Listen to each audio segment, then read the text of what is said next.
Hello everyone, welcome back to my channel. CG pre BEd and pre DElEd का आज आप लोगों का 4th अलॉटमेंट लिस्ट आने वाला है। तो आप लोगों को पता होना चाहिए कि अलग अलग आप लोगों के कॉलेज में कितने सीट बचे हुए हैं। जैसा आप इसमें देख सकते हैं, यहाँ पे आप लोगों का मेंशन किया गया है कि सेकंड राउंड डीएलएड व बीएड में प्रवेश आज आप लोगों का सेकंड राउंड का जो एडमिशन है वो आज से आप लोगों का स्टार्ट होने वाला है। 7,000 से अधिक सीटें अभी खाली है। डीएलएड में आपके कितने सीट खाली है, बीएड में आपके कितने सीट खाली हैं, साथ ही आपको क्या मिस्टेक नहीं करना है, अदरवाइज काउंसलिंग से आपको बाहर किया जा सकता है। आज की वीडियो में मैं आपको डिटेल से बताने वाली हूँ, सो वीडियो को अंत तक जरूर देखिएगा। अब इसमें देखिए आप लोगों को बताया जा रहा है कि डीएलएड और बीएड में प्रवेश के लिए सेकंड राउंड की काउंसलिंग शुरू है। इस राउंड की पहली लिस्ट के अनुसार सोमवार को 13 अक्टूबर को मतलब आप लोगों को एडमिशन दिए जाएंगे। आज से आप लोगों का एडमिशन शुरू है। जिन भी स्टूडेंट का मेरिट लिस्ट में नाम है, जैसा मैंने बताया था कि आप लोगों को चेक करना है कि आपको कॉलेज अलॉट हुआ है या नहीं। अगर आप अभी तक चेक नहीं किए हैं तो आई बटन पे मैं आपको एक लिंक प्रोवाइड कर दे रही हूँ, उस पर आपको क्लिक करके चेक कर लेना है कि आपको कॉलेज अलॉट हुआ है या नहीं। सारे स्टूडेंट कमेंट कर रहे थे कि फीस वहां पे सिलेक्ट नहीं हो रहा है। तो देखिए आज आप लोगों का 4th अलॉटमेंट लेटर आप लोगों का जारी होने वाला है, और जैसे ही आप लोगों का जारी होगा आपको मेरे चैनल के माध्यम से अपडेट कर दिया जाएगा। तब आपको फाइनली चेक कर लेना है कि आप लोगों का व्यू अलॉटमेंट लेटर में आपको कॉलेज अलॉट किया गया है या नहीं, ठीक है। और वहां से अगर आपको कॉलेज अलॉट कर दिया गया है तो 13 तारीख यानी आज से आप लोगों का एडमिशन शुरू है। आपको जाकर सारे डॉक्यूमेंट्स को लेकर महाविद्यालय में एडमिशन कराना है। क्या क्या डॉक्यूमेंट लगेगा इस पे मैंने डिटेल में वीडियो बना के चैनल पे शेयर किया हुआ है, तो सारे डॉक्यूमेंट्स आप लोगों के पास होने चाहिए।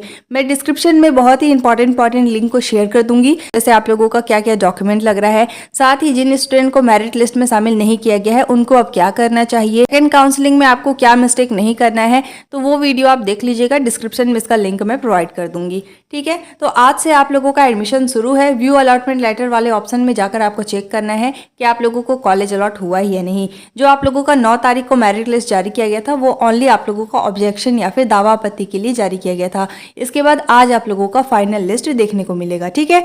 तो वहां से आप लोगों को चेक कर लेना है। और आज से बहुत सारे स्टूडेंट कमेंट कर रहे थे कि क्या आज ही से हम जाके एडमिशन ले सकते हैं, तो ये 13 to 16 आप लोगों को एडमिशन के लिए टाइमिंग दिया गया है। तो आज से आप जाकर वहाँ पे एडमिशन ले सकते हैं। सारे डॉक्यूमेंट्स आपके पास लेकिन होनी चाहिए, ठीक है। और आज मैं आप लोगों को बता दूंगी कि किस तरीके से आपको अलॉटमेंट लेटर को डाउनलोड करना है। कोई भी मिस्टेक नहीं कीजिएगा। इसके साथ ही देखिए यहाँ पे आप लोगों का बताया जा रहा है डीएलएड और बीएड में प्रवेश के लिए सेकंड राउंड की काउंसलिंग शुरू है। इस राउंड की पहली लिस्ट के अनुसार 13 अक्टूबर से आप लोगों को एडमिशन दिए जाएंगे। दोनों कोर्स में करीब 21,000 सीटें हैं।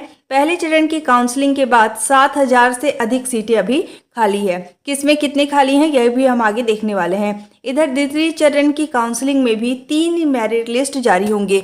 मीन्स आप लोगों का जो सेकंड काउंसलिंग होगा उसमें भी आप लोगों का 3 मेरिट लिस्ट जारी होगा, ठीक है। फर्स्ट राउंड का आप लोगों का जारी कर दिया गया है, उसका कट ऑफ आप लोगों का बहुत हाई गया हुआ है। इसके बाद देखिए सेकंड और थर्ड मेरिट लिस्ट जो आएगा उसका कट ऑफ आप लोगों का as comparison to first merit कम कट ऑफ जाएगा, ठीक है। तो यहाँ पे देखिए बताया जा रहा है कि इस बार भी आप लोगों का 3 मेरिट लिस्ट जारी होगा। पहली लिस्ट जो है वो 9 अक्टूबर को आप लोगों का जारी कर दिया गया था, जो ओनली दावा आपत्ति के लिए जारी किया गया था। इसके बाद देखिए इस पर दावा आपत्ति मंगाई गई थी। 13 को फाइनल लिस्ट जारी होगी। मीन्स आज आप लोगों का फाइनल लिस्ट आने वाला है। इसके अनुसार 16 अक्टूबर देखिए आप लोगों का लास्ट डेट 16 अक्टूबर है। इससे पहले जाके आपको महाविद्यालय में एडमिशन करा लेना है, ठीक है। देखिए 16 अक्टूबर तक आप लोगों को प्रवेश दिए जाएंगे। वहीं दूसरी ओर राज्य के डीएलएड में यहाँ पे देखिए 6,660 सीटें हैं। इसमें 2,000 से अधिक सीटें अभी भी खाली है, ठीक है। अलग अलग कॉलेज में जितने भी कॉलेज आप देखे होंगे डीएलएड के, उसमें सभी को मिलाकर आप लोगों का 2,000 सीट से अधिक सीट अभी खाली है, ठीक है। और बीएड में देखिए 14,400 सीटें हैं। इसमें 5,000 से अधिक सीटें अभी खाली है। तो बीएड में जिनको भी कॉलेज अलॉट नहीं हुआ है आपको बिल्कुल निश्चिंत रहना है, आपको कॉलेज अलॉट हो जाएगा। देखिए बीएड में हो सकता है कि आप लोगों का थर्ड काउंसलिंग भी हो, क्योंकि बहुत से सीट अभी वैकेंट है। इसके साथ ही देखिए यहाँ पे बताया जा रहा है इसी तरह द्वितीय चरण की दूसरी लिस्ट 23 अक्टूबर को जारी होगी। मीन्स आप लोगों का जो सेकंड काउंसलिंग का जो सेकंड मेरिट लिस्ट है वो आप लोगों को 23 तारीख को देखने को मिलेगा। और उसमें आपको चेक करना होगा कि आपका नाम मेरिट लिस्ट में है या नहीं। और अगर आपको मेरिट लिस्ट में शामिल कर लिया गया है, कॉलेज अलॉट कर दिया गया है, तो यहाँ पे देखिए बताया गया है 24 से 28 अक्टूबर तक आपको महाविद्यालय में जाकर विथ डॉक्यूमेंट्स वहाँ पे एडमिशन कराना होगा, ठीक है।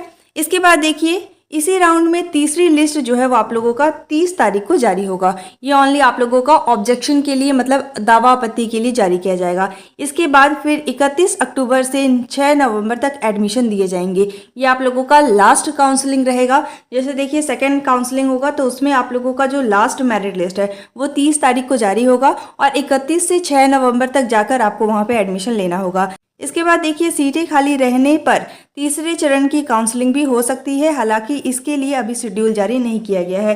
देखिए आप लोगों का जैसे सेकंड काउंसलिंग हुआ, सेकंड काउंसलिंग में आप लोगों का फर्स्ट मेरिट लिस्ट जारी कर दिया गया है। सेकंड और थर्ड मेरिट लिस्ट आप लोगों के लिए जारी किए जाएंगे। ये आप लोगों का 6 नवंबर तक का प्रोसेस चलने वाला है। 6 नवंबर के बाद अगर मान लीजिए सभी कॉलेज में कुछ कुछ सीट वैकेंट रहेंगे तो आप लोगों का फिर से शेड्यूल जारी किया जाएगा थर्ड काउंसलिंग के लिए। थर्ड काउंसलिंग में कई बार आप लोगों को ऑटोमेटिक शामिल किया जाता है। जैसे मान लीजिए आपको फर्स्ट काउंसलिंग में भी कॉलेज अलॉट नहीं हुआ, सेकंड काउंसलिंग में भी शामिल नहीं किया गया, तो आप लोगों को थर्ड मेरिट लिस्ट में ऑटोमेटिक शामिल कर लिया जाता है।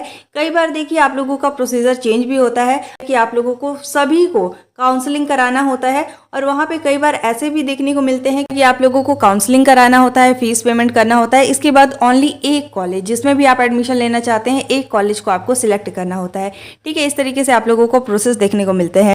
अब बेसिकली आप लोगों का वैकेंट सीट रहेगा तो आप लोगों का थर्ड काउंसलिंग भी हो सकता है। जिन भी स्टूडेंट को अभी आप लोग नहीं कराए हैं सेकंड काउंसलिंग, आप थर्ड काउंसलिंग करा सकते हैं।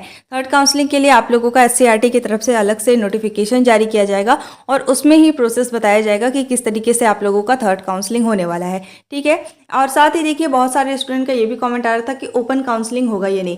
पिछली बार से आपने देखा होगा कि बहुत सारे स्टूडेंट जाके डायरेक्ट कॉलेज में एडमिशन ले रहे थे विदाउट अलॉटिंग कॉलेज। तो ऐसे में आप लोगों का ओपन काउंसलिंग क्लोज कर दिया गया है और अब आप लोगों का जितना भी सीट बचा रहेगा उस बेसिस पे आप लोगों का या तो मेरिट लिस्ट आएगा या तो आप लोगों को थर्ड काउंसलिंग कराकर फिर मेरिट लिस्ट आएगा। मीन्स आप लोगों का थर्ड काउंसलिंग में मेरिट लिस्ट ही जारी किया जाएगा, ओपन काउंसलिंग इसमें आपका नहीं होगा। ठीक है, अब सबसे इम्पॉर्टेंट कि आप लोगों को सेकंड काउंसलिंग में क्या मिस्टेक नहीं करनी है, इस चीज़ का आप ध्यान रखिएगा। जैसे मान लीजिए आज आप लोगों का अलॉटमेंट लिस्ट जारी किया जाएगा। सबसे पहले आप लोगों को देख लेना है कि जो कॉलेज आपको अलॉट हुआ है, अगर आपको उस कॉलेज में एडमिशन चाहिए तो ही आपको कॉलेज को एक्सेप्ट करना है। एक्सेप्ट अगर आप कर लेते हैं मतलब आपको एडमिशन लेना ही पड़ेगा। अगर आप कॉलेज को रिजेक्ट करते हैं तो ऐसे में आप लोगों को सेकेंड मेरिट लिस्ट में शामिल कर लिया जाएगा। ठीक है, लेकिन मान लीजिए आप एक्सेप्ट करते हैं और महाविद्यालय में जाकर एडमिशन नहीं लेते हैं तो आपको काउंसलिंग से बाहर कर दिया जाएगा। इस चीज़ का आप ध्यान रखिएगा। सबसे पहले आप लोग फीस पता कर लीजिए, जाकर कॉलेज देख लीजिए। अगर आउटर साइड है तो आप लोगों को कॉलेज को रिजेक्ट कर देना है। देखिए आप लोगों को वही कॉलेज अलॉट होता है जो आप लोगों ने लिस्ट में शामिल किया होगा। जैसा मैंने बताया था कि आपको अपनी काउंसलिंग में प्रेफरेंस में वही कॉलेज सिलेक्ट करना है जिस कॉलेज में आप एडमिशन ले सकते हैं। इसके बावजूद बहुत से स्टूडेंट ने अलग अलग तरीके के कॉलेज को सिलेक्ट कर लिया है, काफ़ी आउटर है और बहुत ज़्यादा फीस की डिमांड की जा रही है, जिसके कारण बहुत से स्टूडेंट ने एडमिशन नहीं लिया हुआ है।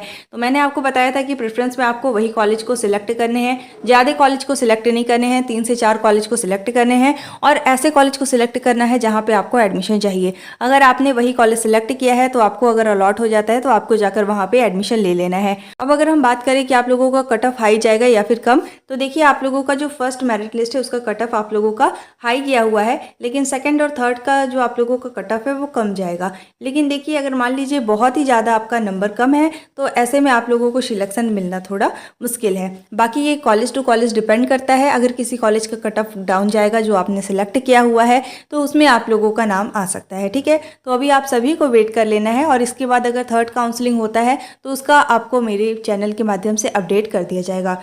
साथ ही आपको मेरे टेलीग्राम ग्रुप से ज्वाइन हो जाना है। जो भी लेटेस्ट अपडेट आता है मैं सबसे पहले टेलीग्राम ग्रुप में शेयर कर देती हूँ। और सेकंड काउंसलिंग के लिए आप लोगों को मैंने बताया हुआ है क्या मिस्टेक नहीं करना है, उस वीडियो को आप जरूर देखिएगा ताकि आप सेकंड काउंसलिंग से बाहर ना हो।